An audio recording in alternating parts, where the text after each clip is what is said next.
നമസ്കാരം. പ്രധാനമന്ത്രിയുടെ ആവർത്തിച്ചുള്ള കേരള സന്ദർശനത്തിന് ശേഷം കേരളത്തിലെ BJPയുടെ സാധ്യതകൾ ഒരു പ്രധാന രാഷ്ട്രീയ ചർച്ചയാണ്. ഈ വേളയിൽ പ്രധാനമന്ത്രിയുടെ പര്യടനത്തിന് ശേഷം ഇതാദ്യമായി BJP സംസ്ഥാന അധ്യക്ഷൻ K. സുരേന്ദ്രൻ മനസ്സുറക്കുകയാണ്. 24-ൽ ആൻസർ പ്ലീസ് പരിപാടിയിലേക്ക് സ്വാഗതം. നമസ്കാരം. സുരേന്ദ്രൻ്റെ മുഖത്ത് ഭയങ്കര സന്തോഷം കാണാനുണ്ട്. എന്താ, അത്ര വലിയ ഒരു പ്രതീക്ഷയിലാണോ BJP? അല്ല, എൻ്റെ മുഖത്ത് എല്ലായ്പ്പോഴും സന്തോഷം തന്നെ. അല്ലല്ലേ, എല്ലായ്പ്പോഴും ഉണ്ടാവാറില്ല. പക്ഷേ പൊതുവെ പ്രധാനമന്ത്രിയുടെ ആവർത്തിച്ചുള്ള സന്ദർശനം കേരളത്തിൽ വലിയൊരു തരംഗം തന്നെ ഉണ്ടാക്കിയിട്ടുണ്ട്. രണ്ടാഴ്ചക്കിടയിൽ 2 തവണ പ്രധാനമന്ത്രി വന്നപ്പോഴും ആ മൊമെൻറ്റം കുറയുകയല്ല കൂടുകയാണ് ചെയ്തത്. എന്നെ അത്ഭുതപ്പെടുത്തിയൊരു കാര്യം, പ്രധാനമന്ത്രിയുടെ ഒരു സംസ്ഥാനത്തെ യാത്രയിലും പുലർച്ചെ 3 മണിക്ക് അദ്ദേഹത്തെ വരവേൽക്കാൻ ആളുകൾ വന്നതായിട്ട് ഞാൻ എവിടെയും കണ്ടിട്ടില്ല. അത് K. സുരേന്ദ്രന്റെ സംഘടന ജനങ്ങളുടെ ഒരു പ്രതികരണമാണ്. അതായത് ആക്ച്വലി ഇവിടെ തൃപ്രയാറിൽ ഞങ്ങൾ റോഡ് ഷോ പ്ലാൻ ചെയ്തിരുന്നില്ല. പക്ഷെ അവിടെയും ഫലത്തിൽ അദ്ദേഹം തന്നെ വാഹനത്തിൽ നിന്ന് ഇറങ്ങി തിരിച്ചു പോകുമ്പോൾ വലിയൊരു റോഡ് ഷോ ആയിട്ടാണ് അത് പരിണമിച്ചത്. അദ്ദേഹത്തിൻ്റെ മോദിയുടെ ഗ്യാരണ്ടി എന്നുള്ള ടാഗ് ലൈൻ, അദ്ദേഹം പറഞ്ഞ കാര്യം, അല്ലെങ്കിൽ അദ്ദേഹത്തിൻ്റെ ആ ഒരു മുദ്രാവാക്യം, അല്ലെങ്കിൽ ഒരു മെസ്സേജ് സത്യത്തിൽ കേരളം ഏറ്റെടുത്തിരിക്കുന്നു എന്നുള്ളതിൻ്റെ ഒരു തെളിവാണ് പിന്നീട് നാം കാണുന്ന ഓരോ സംഭവ വികാസങ്ങളും. ഇപ്പോൾ അയോധ്യയിലെ പ്രാണപ്രതിഷ്ഠ നടന്നു. കേരളത്തിലെ 2 മുന്നണികളും ഓപ്പൺ കോൾ കൊടുത്തു, ഞങ്ങൾ ശരി, ഇതിനോട് സമീപനം ഞങ്ങളിതിനെതിരാണ് എന്നുള്ള അവിടെ പോകാൻ പാടില്ല എന്നുള്ള സ്റ്റാൻഡ് എടുത്തു. പക്ഷെ അപ്പോഴും കേരളത്തിലെ പൊതുസമൂഹം, എല്ലാ സമുദായ സംഘടനകളും, ചലച്ചിത്ര രംഗത്തുള്ള ആൾക്കാർ, സാമൂഹ്യ സാംസ്കാരിക രംഗത്തുള്ള ആൾക്കാർ വളരെ വലിയൊരു സ്വീകാര്യത അയോധ്യയിലെ പ്രാണപ്രതിഷ്ഠ കേരളത്തിലും. അതൊരു സംഘടന മിഷണറിയിലൂടെ വന്നതല്ലേ, അല്ലാതെ ജനം ഞാൻ പറയട്ടെ, സംഘടനാ മിഷണറി ആണെങ്കിൽ SNDPയുടെ പ്രവർത്തകർ ഇറങ്ങുമോ?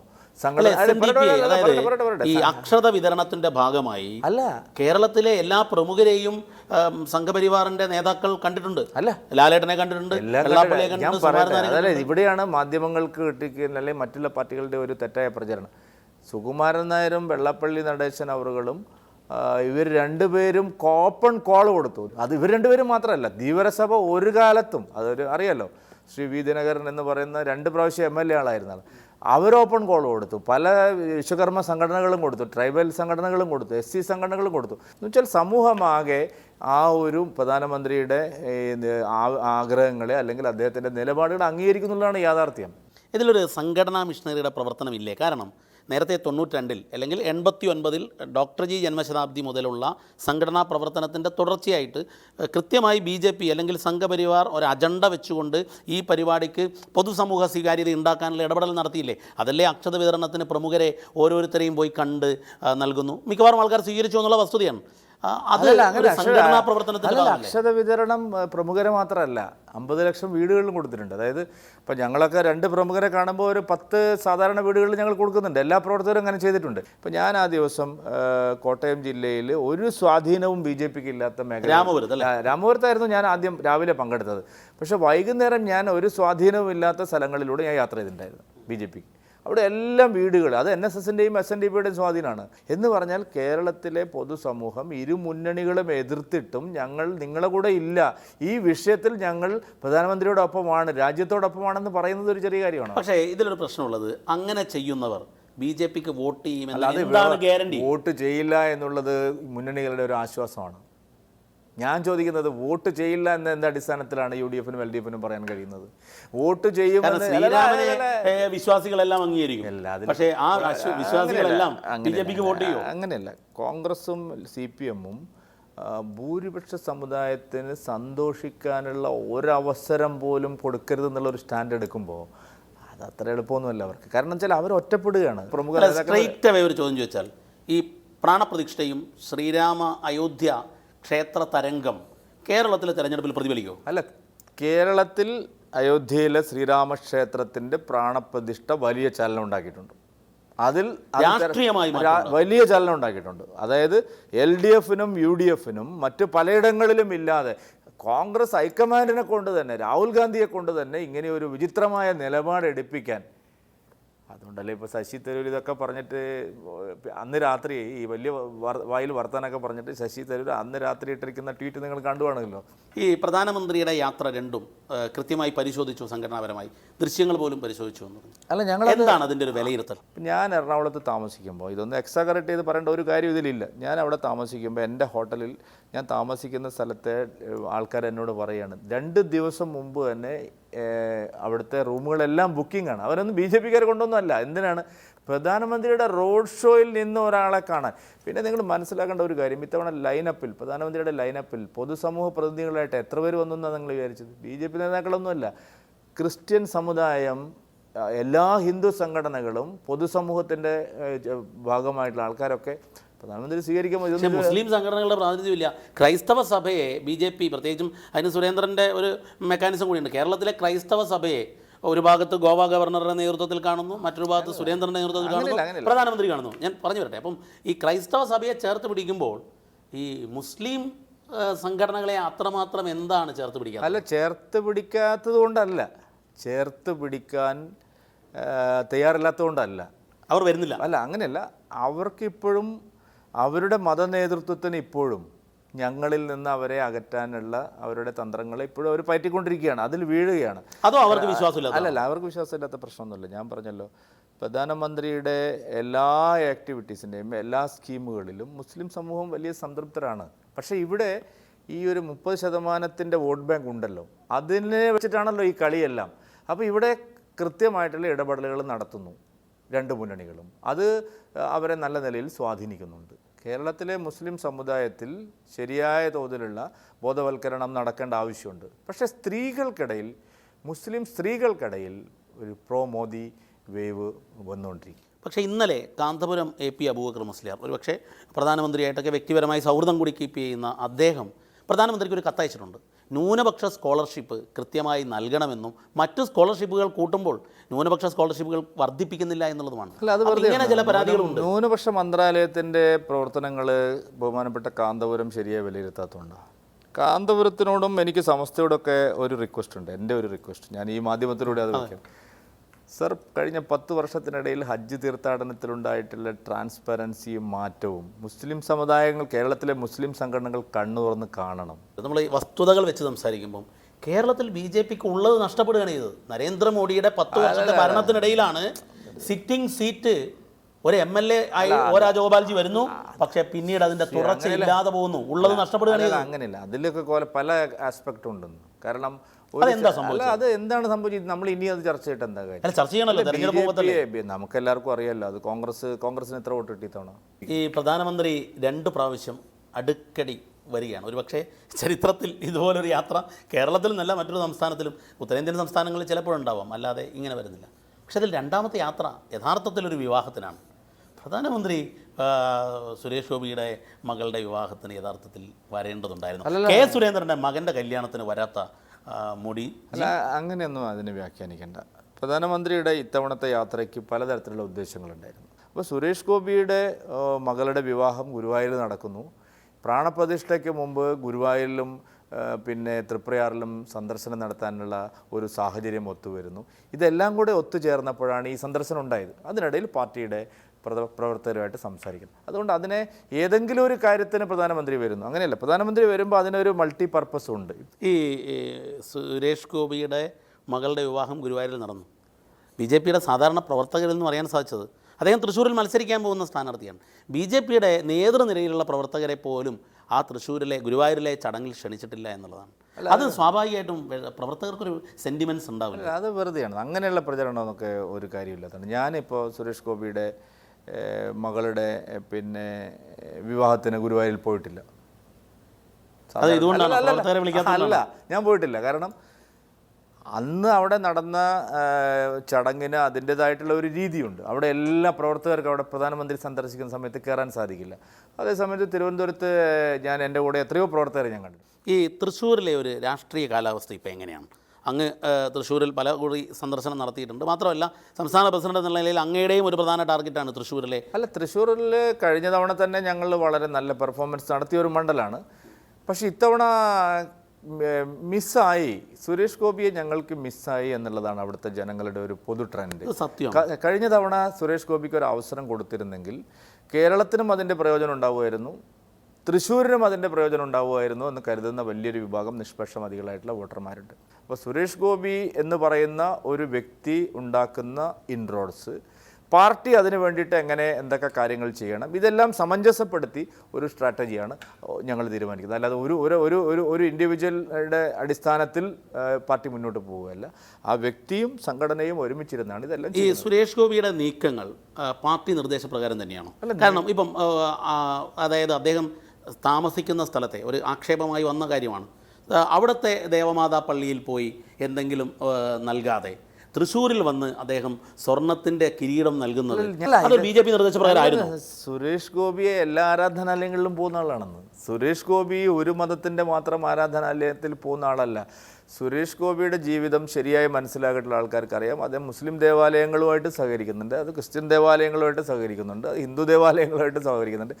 അദ്ദേഹം ഒരു പൊതുസമൂഹത്തിൻ്റെ പ്രതിനിധിയാണ്. നിങ്ങൾ ഏതെങ്കിലും ഒരു പക്ഷത്തിൻ്റെ ആളായിട്ട് മാത്രം അദ്ദേഹത്തെ തളച്ചിടാൻ കഴിയില്ല. ഇപ്പോൾ ഏറ്റവും പ്രധാനപ്പെട്ട ഒരു കാര്യം, കേരളത്തിലെ കേന്ദ്രത്തിൻ്റെ പെൻഷൻ വിഹിതത്തിൻ്റെ കുടിശ്ശിക 300 കോടിയാണ്. ഇത് പരിഹരിക്കാൻ ഒരു BJP അധ്യക്ഷൻ എന്നുള്ള മലയാളി എന്നുള്ള അങ്ങടപെടുന്നത് ഇതൊക്കെ വെറുതെയുള്ള ഒരു പ്രചരണമാണ്. കേരളത്തിന് എന്തെങ്കിലും കുടിശ്ശിക ഏതെങ്കിലും ഇനത്തിൽ കിട്ടാനുണ്ടെങ്കിൽ അത് നിർമ്മല സീതാരാമൻ വളരെ വ്യക്തമായിട്ട് പറഞ്ഞിട്ടുണ്ട്. ഓരോ സംസ്ഥാനങ്ങളും ഇത്തരം വിഷയങ്ങളിൽ എടുക്കുന്ന സമീപനവും കേരളം ഇതുപോലെ കുത്തഴിഞ്ഞ് ഈ പൈസ കൊടുക്കുന്നത് നമ്മൾ എഴുതി വെച്ചിട്ട് എനിക്കിത്ര കിട്ടാനുണ്ടെന്ന് പറഞ്ഞിട്ടല്ല, ഇതിനൊക്കെ നടപടിക്രമങ്ങളുണ്ട്. ഇപ്പോൾ തൊഴിലുറപ്പ് പദ്ധതിയുടെ പർച്ചേസ് വിഭാഗം സ്റ്റേറ്റാണ് ചെയ്യുന്നത്. അല്ല, നമുക്ക് ആദ്യം പെൻഷൻ ആണല്ലോ ഇപ്പോൾ ഒരു സജീവമായ ചർച്ചാ വിഷയം. പെൻഷൻ കൊടുക്കാൻ സംസ്ഥാന ഗവൺമെൻറ്റിൻ്റെ പെൻഷൻ കൊടുക്കാൻ ഞങ്ങളുടെ സ്റ്റാൻഡ് വളരെ ക്ലിയറാണ് ഇക്കാര്യത്തിൽ.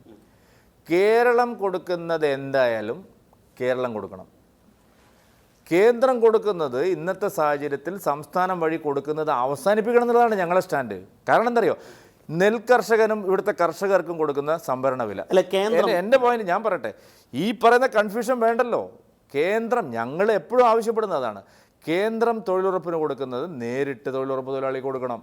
അതായത് കേരളത്തിലെ BJP ആഗ്രഹിക്കുന്നത് കേന്ദ്രത്തിന്റെ വിഹിതങ്ങൾ ഇവരുടെ സംസ്ഥാനത്തിന് നൽകരുതെന്നാണ്. അല്ല, കേന്ദ്രം നേരിട്ട് കൊടുക്കും. ഞാൻ ചോദിക്കട്ടെ, ഇപ്പോൾ കേന്ദ്രം കൊടുക്കുന്ന പദ്ധതികളെല്ലാം ഡയറക്റ്റ് ബെനിഫിറ്റ് ട്രാൻസ്ഫർ വഴി DBT വഴി കൊടുക്കുകയല്ലേ? എന്തിനാണ് ഇവരെ ഇത് കൊടുക്കേണ്ടത്? ഞങ്ങളുടെ സ്റ്റാൻഡ് എപ്പോഴും അങ്ങനെയാണ്. ഫെഡറൽ സംവിധാനം ഞാൻ ചോദിക്കുന്നത് എന്തിനാണെന്ന് കിസാൻ സമ്മാൻ നിധി കൊടുക്കുന്ന പോലെ പെൻഷനും മറ്റേ നെല്ലിന്റെ അവർക്ക് കിട്ടുമല്ലോ, നെൽകർഷകർ ആത്മഹത്യ ചെയ്യില്ലല്ലോ. ഇതൊരു പ്രശ്നം. ഫെഡറൽ സംവിധാനത്തെയാണ് കെ സുരേന്ദ്രൻ വെല്ലുവിളിക്കുന്നത്. ഞാൻ വെല്ലുവിളിക്കുന്നതല്ലെന്ന് സാമാന്യ ജനത്തിന് 21 രൂപയെങ്കിലും കിട്ടുമല്ലോ. നെല്ല് വിറ്റ ഒരു കർഷകന് 21 രൂപയെങ്കിലും കയ്യിൽ കിട്ടുമല്ലോ. 28 കിട്ടാതെ ഇവർ ആത്മഹത്യ ചെയ്യണമെന്ന് അതിന്റെ ഉത്തരവാദി കേന്ദ്രമല്ല, സംസ്ഥാനം. പക്ഷെ അതേ സമയത്ത് പെൻഷന് നൽകുന്ന 400 രൂപ കഴിഞ്ഞ 7 മാസമായി ഇത് ഞാൻ പറഞ്ഞല്ലോ, ഇതെല്ലാം അടിസ്ഥാനരഹിതമാണ്. ഇവർക്ക് ഒരു കണക്കും വരയുമില്ല. ഇവരുടെ ആവശ്യത്തിൽ ഇപ്പോൾ തൊഴിലുറപ്പ് പദ്ധതി ഒരു മാസം ശമ്പളം മുടങ്ങും. ശമ്പളം മുടങ്ങുമ്പോൾ ഇവർ തൊഴിലുറപ്പുകാരെ കൊണ്ട് തുള്ളിക്കും. എന്ന് പറയും മോദി കാശ് തരുന്നില്ല. ശമ്പളം കിട്ടുമ്പോൾ പറയും പിണറായിയാണ് കൊടുക്കുന്നത്. ഞാൻ ചോദിക്കട്ടെ, ഇന്ത്യയിലെ ഏതെങ്കിലും സംസ്ഥാനത്ത് ഈ ക്ഷേമ പെൻഷൻ സഖാക്കളെ കൊണ്ടുപിടിപ്പിക്കുന്ന സ്റ്റേറ്റ് ഇപ്പോൾ വേറെ എവിടെയെങ്കിലും ഉണ്ടോ? മോദി എത്ര കാശ് കൊടുക്കുന്നു? എല്ലാം ഡയറക്റ്റ് കൊടുക്കല്ലേ. എന്താ ഇവർ കൊടുക്കാത്തത്? ഇവർ സഹകരണ ബാങ്കിലെ ജീവനക്കാരെ വെച്ച് അക്ഷത്തൊരു ചിന്തയും വെച്ചിട്ട് ഇവർ കൊണ്ടുപോയി ഇവരെ തറവാട്ടത്ത് കാശ് കൊടുക്കുന്നത് പോലെ. എന്തിനാണ് ഇതിൻ്റെ ആവശ്യം? ഇവർക്കെന്താ ഇത്? എല്ലാവർക്കും ബാങ്ക് അക്കൗണ്ട് ഇല്ലേ? ഈ കേന്ദ്രത്തിൻ്റെ അവഗണനയ്ക്കെതിരെ സംസ്ഥാനത്തെ മുഴുവൻ ജനപ്രതിനിധികൾ ഡൽഹിയിൽ സമരത്തിന് പോവുകയാണ്. ഇത് രാഷ്ട്രീയമായി ഇതിനൊക്കെ വ്യാഖ്യാനിക്കാമെങ്കിൽ പോലും കേന്ദ്രത്തിന് കിട്ടേണ്ട കേന്ദ്രത്തിൽ നിന്ന് കിട്ടേണ്ട പലതും കിട്ടുന്നില്ല എന്നുള്ളത് വസ്തുത. ആര് പറഞ്ഞു? നിങ്ങൾ എന്തുകൊണ്ടാണ് കഴിഞ്ഞ 10 വർഷത്തിനിടയിൽ GST തുടങ്ങിയ അന്ന് മുതൽ കേരളത്തിന് കിട്ടിയ GST ഷെയർ എത്ര? എന്താ ഇവർ പറയാത്തത്? ഞാൻ ചോദിക്കട്ടെ, റവന്യൂ ഡെഫിസിറ്റ് ഗ്രാന്റ് എത്ര സ്റ്റേറ്റിന് കിട്ടിയിട്ടുണ്ട്? 10 സ്റ്റേറ്റിന് കിട്ടിയിട്ടുള്ളൂ. അതിൽ ഏറ്റവും കൂടുതൽ കിട്ടിയ കേരളത്തിനാണ്. ഞാൻ ഇവിടുത്തെ ധനകാര്യമന്ത്രിയോട് ഇതൊക്കെ ഡൽഹിയിലേക്ക് പോകുന്നതിന് മുമ്പ് ടാക്സ് ഷെയറിൻ്റെ ഇനത്തിൽ, പദ്ധതികളുടെ ഇനത്തിൽ, ഇൻഫ്രാസ്ട്രക്ചർ ഡെവലപ്മെൻറ്റിന് GST compensation, revenue deficit grant, അതുപോലെ UGCയുടെ ഗ്രാന്റ്, അല്ല ഇത്രയും കാര്യങ്ങളിൽ കേരളത്തിന് എത്ര കിട്ടി എന്നുള്ളൊരു കണക്ക് പറഞ്ഞിട്ട് പോവാ ഡൽഹിയിലേക്ക്. ഇവരുടെ സമരം പൊളിയും. അതുകൊണ്ടാണ് സമരം മാറ്റി ഇപ്പോൾ പൊതുയോഗമാക്കിയത്. അതല്ലേ ഇപ്പം മറ്റേ ഇതിൽ കാണിച്ചിരിക്കുന്നത്, എന്തിൽ നമ്മുടെ ഈ നയപ്രഖ്യാപനത്തിലടക്കം പറഞ്ഞിരിക്കുന്നത്. ഗവർണറുണ്ടല്ലോ വായിക്കാത്ത. ഈ നയപ്രഖ്യാപനത്തിൽ പറഞ്ഞു എന്നുള്ളതൊക്കെ നമുക്ക് അവിടെ വയ്ക്കാം. പക്ഷേ കിട്ടുന്നില്ല എന്നുള്ള യാഥാർത്ഥ്യത്തെ അങ്ങ് പരിശോധിച്ചിട്ടുണ്ടോ? ഞാൻ വിശദമായി പരിശോധിച്ചു.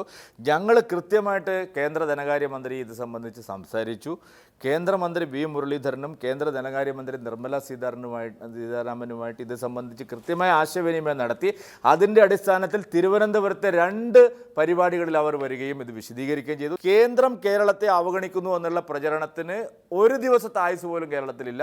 ഡൽഹിയിൽ സമരം പോയി വെറുതെ തണുപ്പും കൊണ്ട് തിരിച്ചു വരിക എന്നല്ലാതെ ഒരു പ്രയോജനം ഉണ്ടാകുന്നില്ല. അല്ല, ഈ കേരളത്തിന് കിട്ടേണ്ടത് കിട്ടാൻ BJP പ്രസിഡന്റ് ഞാൻ റെഡിയാണ്. വി മുരളീധരനും ഇടപെടും. പിണറായി വിജയൻ വരട്ടെ, ഇന്ന് തന്നെ കിട്ടാനുണ്ടെന്ന് പറഞ്ഞു. വസ്തുതാപരമായിട്ടാണെങ്കിൽ കിട്ടേണ്ടത് കിട്ടാൻ വസ്തുതകളുടെ പിൻബലത്തിലാണെങ്കിൽ ഞങ്ങൾ തയ്യാറെടുപ്പുകൾ ഹോംവർക്ക് നടത്തിയിട്ടും കിട്ടിയില്ല എന്ന് പറഞ്ഞ കണക്കുമായിട്ട് അത് എവിടെയും പറയുന്നില്ലല്ലോ സാർ. കെ സുരേന്ദ്രൻ, ഞാൻ കേരള രാഷ്ട്രീയത്തിലേക്ക് വരുമ്പോൾ ഒരു പ്രധാനപ്പെട്ട പ്രശ്നം, മുഖ്യമന്ത്രിയും മുഖ്യമന്ത്രിയുടെ കുടുംബവും എന്തിനാണ് നിങ്ങളിങ്ങനെ വിടാതെ ടാർഗറ്റ് ചെയ്യുന്നത്? അവർ വീണ എന്ന ഒരു ചെറുപ്പക്കാരി മുഖ്യമന്ത്രി പിണറായി വിജയൻ്റെ മകളായതുകൊണ്ടല്ലേ ഇത്രയും ആക്രമിക്കപ്പെടുന്നത്? അല്ലപ്പാ, മുഖ്യമന്ത്രി ഇന്നലെ പറഞ്ഞല്ലോ, പൈസ കണ്ടാൽ ആർത്തി കാണിക്കരുത്. ഇല്ല, ഇന്നലത്തെ പ്രസ്താവന കാണിക്കരുതെന്ന് പറഞ്ഞു. ആദ്യം മുഖ്യമന്ത്രിയും മുഖ്യമന്ത്രിയുടെ കുടുംബമാണ് അത് കാണിക്കേണ്ടത്. എന്തിനാണ് ഈ കാശ് വാങ്ങിയത്? ഞാൻ ചോദിക്കുന്നത്, ഇതിപ്പോൾ 1,72,00,000 രൂപ ഇത് ബാങ്ക് വഴി വന്ന പൈസയാണ്.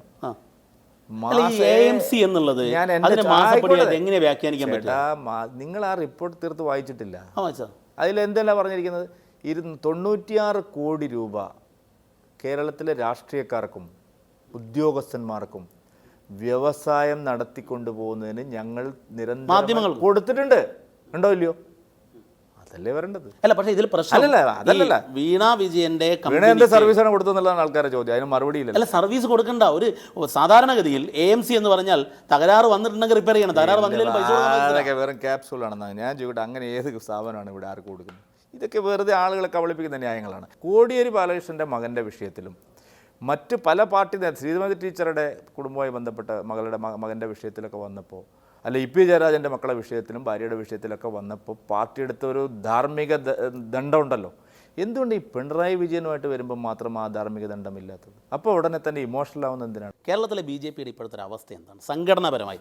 കാരണം ശോഭാ സുരേന്ദ്രൻ, ശ്രീധരൻപിള്ള ഗവർണറായി പോയി, ആ ഒരു അധ്യായം ശോഭാ സുരേന്ദ്രൻ വെല്ലുവിളികൾ ഉയർത്തിക്കൊണ്ടേ ഇരിക്കുന്നുണ്ടായിരുന്നു. ഇപ്പോൾ ഒന്ന് നിശബ്ദമായും തോന്നുന്നു. സംഘടനയ്ക്കകത്ത് ഒരു കെട്ടുറപ്പും ഒരു ഏകോപനവും ഉറപ്പിക്കുന്നതിൽ കെ സുരേന്ദ്രൻ വിജയിച്ചു. BJPക്കകത്ത് ഇപ്പോൾ ഉണ്ടായിരിക്കുന്ന കുറച്ച് കാലങ്ങളായിട്ടുണ്ടായിരിക്കുന്ന ഒരു സമീപനം എന്ന് പറയുന്നത്, ഒരു 30 to 35% ആൾക്കാർ, ഞാൻ ചോദിക്കട്ടെ, ഈ 5% വെച്ച് മാത്രം ഇരിക്കാനാണോ ഞങ്ങളെ ഇരുത്തിയിരിക്കുന്നത്? യങ് ബ്ലഡ് വരണം, ന്യൂ ജനറേഷൻ വരണം.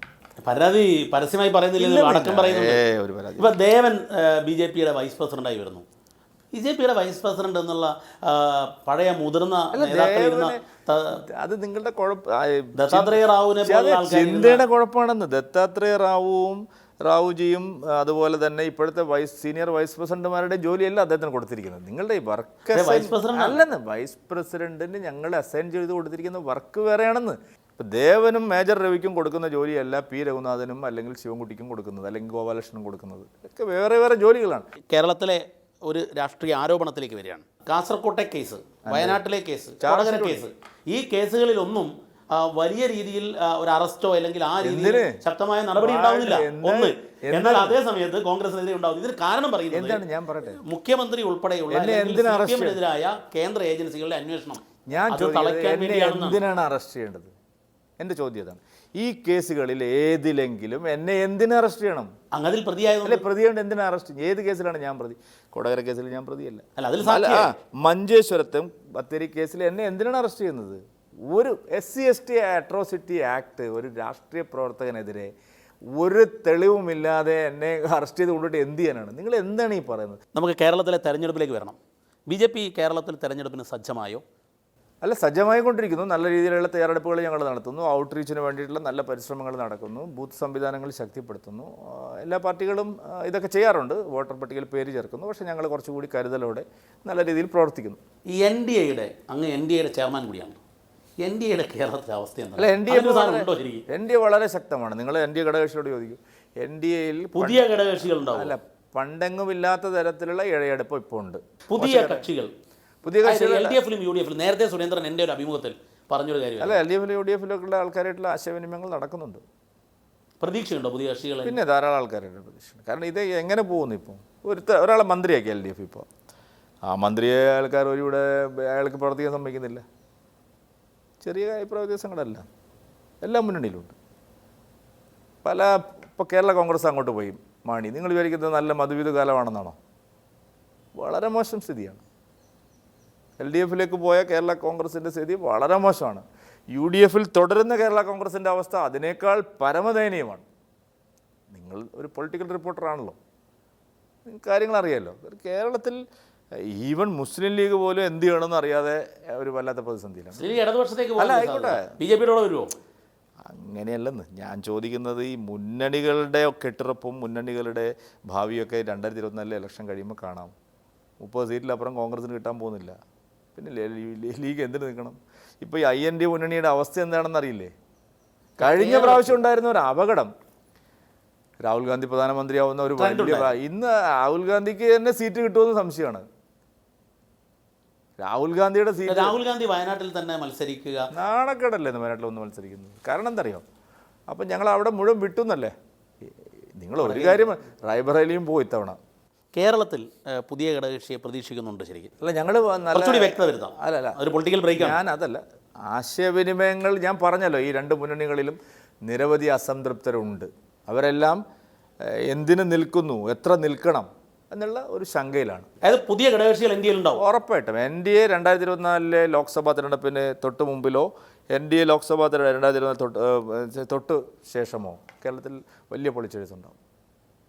അങ്ങ് യാത്ര നയിക്കാൻ പോവുകയാണ്. സ്ഥാനാർത്ഥി പട്ടികയുടെ കാര്യം എന്തായി? ആകെ ഇപ്പോൾ സുരേഷ് ഗോപി തൃശ്ശൂരിൽ മത്സരിക്കുന്ന മാത്രമാണ് പുറത്തു വന്നത്. ആറ്റിങ്ങൽ V മുരളീധരൻ മത്സരിക്കുമെന്ന് അദ്ദേഹം പറഞ്ഞിട്ടുണ്ട്. ആറ്റിങ്ങലാണ് അദ്ദേഹത്തിൻ്റെ താല്പര്യം എന്നുള്ളത്.